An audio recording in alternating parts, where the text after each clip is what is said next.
Yeah, so Behaviour has been making games for about 25 years, a little more than that. We're celebrating, I think, this year the 25th anniversary of our president and fearless leader, Remy. Uh, and mostly it's been making games for other people. So licensed products, either ports of existing games, things like that. So Behaviour was very well known towards developers and licensors. These people knew that Behaviour stood for something. It meant you're going to have a quality game, you're going to have it in time, it's going to cost you exactly what you said you would pay for. And we had a great working relationship with a lot of these people. But there's always, obviously, video games is one of those rare industries where most of the people working in there are passionate about what they do. You could end up in working in a bank, to take an example at random, because it happens, but video games is rarely people end up in there by accident. It's because you have a passion for it. So, over the years, a lot of us here had ideas, and games we wanted to make, games we wanted to play. And there were a few instances throughout the years where Behaviour created their own IPs. Way back when, it used to be in collaboration with a publisher because you had to be able to reserve a space on the shelf, and these kind of things demanded contacts and expertise that we didn't have. This is an example.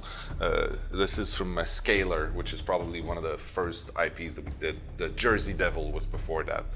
And then Wet was another IP that we did. And then we did Naughty Bear. And all of these games sort of, we tried, and it worked a little bit. But then a couple of years ago, we had a prototype that we were kicking around for a while. And it was essentially hide and seek. One absolutely powerful person running after someone with no power at all, trying to accomplish a thing. It just needed to be a symbolic thing. And it was super fun.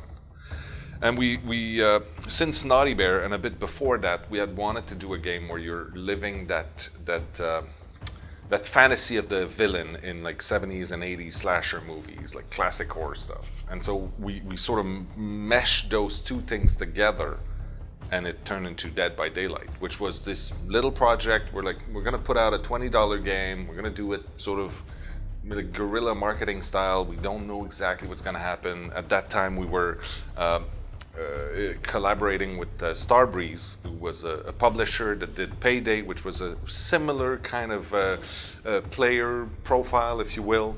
And they were very good on the guerrilla marketing. They didn't do like regular things like most other big publishers do, and they're like, okay, so you'll need to do it by yourself. You're keeping the IP, so it's got to be you, Behaviour, your team that's out there talking about it, and essentially it turned into this ridiculously big success that we have today. Also because in the company now, we have, because of that, created a business unit called Behaviour Digital, which is where we create our own IPs. We've had a team of prototypers, essentially. It's two people that are creating just fun little gameplay.